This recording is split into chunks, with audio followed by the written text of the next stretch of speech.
ಇಡೀ ದೇಶದಲ್ಲಿ ಮತ್ತೊಮ್ಮೆ NDA ಪರವಾಗಿ ಜನ ಆಶೀರ್ವಾದನ ಮಾಡ್ತಿದ್ದಾರೆ ಅನ್ನಲಿಕ್ಕೆ ಬಿಹಾರ್ ಚುನಾವಣೆ ಒಂದು ಫಲಿತಾಂಶವೇ ನಮ್ಮ ಕಣ್ಮುಂದಿದೆ. ನಾವು ಯಾರು ಕೂಡ ನಿರೀಕ್ಷೆ ಮಾಡಲಿಕ್ಕೆ ಆಗಿದ್ದಿಲ್ಲ. ಸುಮಾರು 190 ಹತ್ತತ್ರ 2/3 ಮೆಜಾರಿಟಿ ಹತ್ತತ್ರ ನಾವು ಇವತ್ತು ಇನ್ನೂ ಕೂಡ ಕೌಂಟಿಂಗ್ ನಡೀತಾ ಇದೆ. ಮತ್ತು ವಿಶೇಷವಾಗಿ ಮಹಾಗಠಬಂಧನ ಮುಖ್ಯಮಂತ್ರಿ ಅಭ್ಯರ್ಥಿ ಅವರೇ ಸೋಲು ಗೆಲುವಿನ ಮಧ್ಯ ಒಯ್ದಾಡ್ತಾ ಇದ್ದಾರೆ ಅಂತ ಕೂಡ ನಾವು ನೋಡ್ತಾ ಇದ್ದೀವಿ. ಹಾಗಾಗಿ ವಿಶೇಷವಾಗಿ ದೊಡ್ಡ ಸಂಖ್ಯೆಯಲ್ಲಿರುವಂಥ ಅಲ್ಲಿ ಹಿಂದುಳಿದ ವರ್ಗದವರು ಇರ್ಬೋದು, ಅಲ್ಪಸಂಖ್ಯಾತರು ಇರ್ಬೋದು, ಅವರಿರುವಂಥ ಕ್ಷೇತ್ರದಲ್ಲೂ ಕೂಡ NDA ಪರವಾಗಿ, BJP ಪರವಾಗಿ, ನಿತೀಶ್ ಕುಮಾರ್ ಪರವಾಗಿ ಇವು ಜನ ಆಶೀರ್ವಾದನ ಮಾಡ್ತಾ ಇದ್ದಾರೆ. ಅಂದರೆ ಎಲ್ಲ ಒಂದು ಕಡೆಗೆ ಮೋದಿಜಿಯವ್ರು ಮಾಡ್ತಿರುವಂಥ ಅಭಿವೃದ್ಧಿ ಕಾರ್ಯಕ್ಕೆ ತಂದೆ ಆದಂಥ ಒಂದು ಹೆಚ್ಚಿನ ಒಂದು ಬೆಂಬಲವಿತ್ತು ಬಿಹಾರ ಜನತೆ ಕೊಟ್ಟಿದ್ದಾರೆ ಅಂತೆಲ್ಲ ನಾನು ಅತ್ಯಂತ ಅಭಿಮಾನ ಹೇಳಲಿಕ್ಕೆ ಇಚ್ಛೆ ಪಡ್ತೇನೆ. ಮತ್ತು ವಿಶೇಷವಾಗಿ ಇಷ್ಟು ವರ್ಷ ಇವರು ರಾಜ್ಯವನ್ನು ಆಡಳಿತವನ್ನು ಮಾಡ್ಕೊಂಡ್ಬಂದಿದ್ದು, ದೇಶವನ್ನು ಆಡಳಿತ ಮಾಡ್ಕೊಂಡಿದ್ದು ವೋಟ್ ಚೋರಿ ಮುಖಾಂತರ ಅನ್ನೋದು ಪ್ರೂವ್ ಆಗಿದೆ. ಯಾಕೆಂದರೆ ಮೊನ್ನೆ ಚುನಾವಣೆ ಆಯೋಗ ಒಂದು ಸ್ಪೆಷಲ್ ಇಂಟೆನ್ಸಿವ್ ಒಂದು ರೀಕಲೆಕ್ಟ್ ಮಾಡಿದಂಥ ಒಂದು ಪ್ರತಿಫಲ, ವೋಟರ್ ಲಿಸ್ಟನ್ನು ರಿವ್ಯೂ ಮಾಡಿದಂಥ ಪ್ರತಿಫಲ ಸುಮಾರು 43 ಲಕ್ಷ ವೋಟು ಡಿಲೀಟ್ ಆಯಿತು. ಅಂದರೆ ಈ ರೀತಿ ಎಲ್ಲೋ ಒಂದು ಕಡೆಗೆ ಒಂದೊಂದು ಕ್ಷೇತ್ರಕ್ಕೆ ಡಿವೈಡ್ ಮಾಡಿದ್ರು ಕೂಡ 3-4 ಸಾವಿರ ವೋಟ್ ಆಗುತ್ತೆ. ಈ ಥರ ರಾಜಕಾರಣದಿಂದನೇ ಇವರೆಲ್ಲರೂ ಗೆದ್ದು ಬರ್ತಿದ್ರು ಅನ್ನೋದು ಕೂಡ ಇದರಿಂದ ಕ್ಲಿಯರ್ ಕಟ್ಟಾಗಿ ಕಾಣ್ತಾ ಇದೆ. ಹಾಗಾಗಿ ಮುಂದಿನ ಗೆಲುವು ನಮ್ಮದು ನಾಳೆ ಬರುವಂಥ ವೆಸ್ಟ್ ಬೆಂಗಾಲ್ ಇರ್ಬೋದು, ಇನ್ನೊಂದು ಇರ್ಬೋದು, ಆ ದಿಕ್ಕಲ್ಲಿ ಒಂದು ದಾಪುಗಳನ್ನು ಇವತ್ತು ಮೋದಿಜಿಯವರ ನೇತೃತ್ವ ಸರ್ಕಾರ ಹೆಜ್ಜೆಯನ್ನು ಇಡುತ್ತೆ. ಸರ್, ಕಾರ್ಯಕರ್ತರು ತುಂಬ ಉತ್ಸಾಹ ಇದೆ ಎಲ್ಲ ಕಡೆ, ನಿಜವಲ್ಲೂ ಅತ್ಯಂತ ಸಂತೋಷ.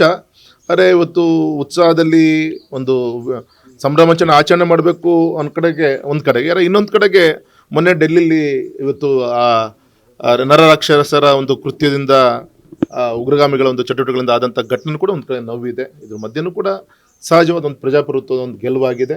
ಸೊ ನಾವೆಲ್ಲರೂ ಕೂಡ ಉತ್ಸವವನ್ನು ಮಾಡ್ತೀವಿ ಸರ್. ನಾವು ಸರ್, ಈ ಬ್ಲಾಸ್ಟ್ ಸಂಪಟಗೆ ಕಾಂಗ್ರೆಸ್ ಅವರಕ್ಕೂ ಕೂಡ ಟಿಕೆಟ್ ಮಾಡ್ತಾ ಇದ್ದಾರೆ. ಅದೇ ದೌರ್ಭಾಗ್ಯ. ಯಾಕೆಂದರೆ ಇವ್ರ ಪಿತ್ರಾರ್ಜಿತ ಒಂದು ಆಡಳಿತದ ಒಂದು ಕರ್ಮ ಅಂತ ಹೇಳಿದ್ರು ಕೂಡ ತಪ್ಪಾಗಲಾರ್ದು ಕಾಂಗ್ರೆಸ್ದು. ಯಾಕೆಂದರೆ ಇವರು 60-65 ವರ್ಷ ಈ ದೇಶವನ್ನು ಆಡಳಿತ ಮಾಡ್ಕೊತ ಬಂದರು. ಓಟ್ ತುಷ್ಟೀಕರಣಕ್ಕೋಸ್ಕರ ಎಲ್ಲೋ ಒಂದು ಕಡೆಗೆ ಒಂದು ಕೋಮವನ್ನು ಪ್ರೀತಿ ಮಾಡ್ಕೊತ ಬಂದರು. ಆ ಕೋಮನ್ನು ಪ್ರೀತಿ ಮಾಡೋದು ತಪ್ಪು ಅಂತ ನಾನು ಹೇಳ್ತಾ ಇಲ್ಲ. ಎಲ್ಲರನ್ನೂ ಕೂಡ ಸರಿಸಮಾನ ತೆಗೆದುಕೊಂಡು ಹೋಗಬೇಕಾಗಿತ್ತು. ಯಾವುದೇ ಕೋಮಲ್ಲಿ ಏನೇ ಕೆಟ್ಟ ಘಟನೆಗಳು ನಡೆದಾಗ ಅದು ಖಂಡಿಸಬೇಕಾಗಿತ್ತು. ಅರೆ ನಮ್ಮ ಹಿಂದೂಗಳಲ್ಲಿ ನಡೆದಂಥ ಘಟನೆಗಳಿಗೆ ಖಂಡಿಸ್ತಾ ಇದ್ರು. ಆ ರೀತಿಯಂಥ ಅಲ್ಪಸಂಖ್ಯಾತ ಬಂಧುಗಳ ಮಧ್ಯದಲ್ಲಿ ಆದಂಥ ವಿಚಾರಗಳಿದ್ದರೆ ಅದು ಕಂಡ್ಲಿಲ್ಲಂಗೆ ಮುಂದೆ ಹೋಗ್ತಿದ್ದಂಥ ಪ್ರಯತ್ನ ಅದು ಡೆಲ್ಲಿಯಿಂದ ಹಿಡಿದು ಬೆಂಗಳೂರು ಕೂಡ ಆಯಿತು. ಅದ್ರ ಪ್ರತಿಫಲ ಇವತ್ತು ನಾವು ಉಣ್ತಾ ಇದ್ದೀವಿ. ಹಾಗಾಗಿ ಇವತ್ತು ಮೋದಿಜಿಯವರ ನೇತೃತ್ವದಲ್ಲಿ ಇದೆಲ್ಲದೂ ಕೂಡ ಸರಿ ಮಾಡುವಂಥ ಒಂದು ದೊಡ್ಡ ಸವಾಲು ಇವತ್ತು ನಮ್ಮ ಸರ್ಕಾರದ ಮೇಲೆ ಇದೆ. ಆ ದಿಕ್ಕಲ್ಲಿ ಇವತ್ತು ಕೆಲಸವನ್ನು ನಿರ್ವಹಣೆ ಮಾಡ್ತಾ ಇದ್ದೇನೆ. ತಾವೇ ಅಷ್ಟು ಮಾಡಿ ಅಲ್ಯೂಮಿನಿಯಂ ಸಲ್ಫೇಡ್ ಬಾಂಬ್ ಬ್ಲಾಸ್ಟಿಗೆ ಉಪಯೋಗಿಸುವಂಥ ಪದಾರ್ಥ ಸುಮಾರು 30 ಕ್ವಿಂಟಲ್ ಸಿಗುತ್ತೆ ಅಂದರೆ 3000 kg ಸಿಗುತ್ತೆ ಅಂದರೆ ನಾಳೆ ಡಿವೈಡೆಡ್ ಇಂಟು ನಂಬರ್ ಆಫ್ ಕಾರಿಗೆ ಡಿವೈಡ್ ಮಾಡಿ ಅದನ್ನು ಬ್ಲಾಸ್ಟ್ ಮಾಡಬೇಕು ಅಂತ ದೊಡ್ಡ ಒಂದು ಷಡ್ಯಂತ್ರ ನಡೆದಿತ್ತು. ಹಾಗಾಗಿ ದೊಡ್ಡ ಒಂದು ಷಡ್ಯಂತ್ರವನ್ನು ತಪ್ಪಿಸುವಂಥ ಕೆಲಸ ಇವತ್ತು ಮೋದಿಜಿಯವ್ರು ಮಾಡಿದ್ದಾರೆ. ಈ ಸಂದರ್ಭದಲ್ಲಿ ನಮ್ಮ ರಾಜ್ಯದಲ್ಲಿ ಕಾಂಗ್ರೆಸ್ಸಿನ ನಾಯಕರು ಅಮಿತ್ ಶಾಜಿಯವ್ರ ಕೈ ಬಳೆ ಹಾಕ್ಕೊಬೇಕು, ರೆಸಿಗ್ನೇಷನ್ ಕೊಡಬೇಕು, ಈ ರೀತಿಯಂಥ ಒಂದು ಹೇಳಿಕೆಯನ್ನು ಕೊಡ್ತಾ ಇದ್ದಾರೆ.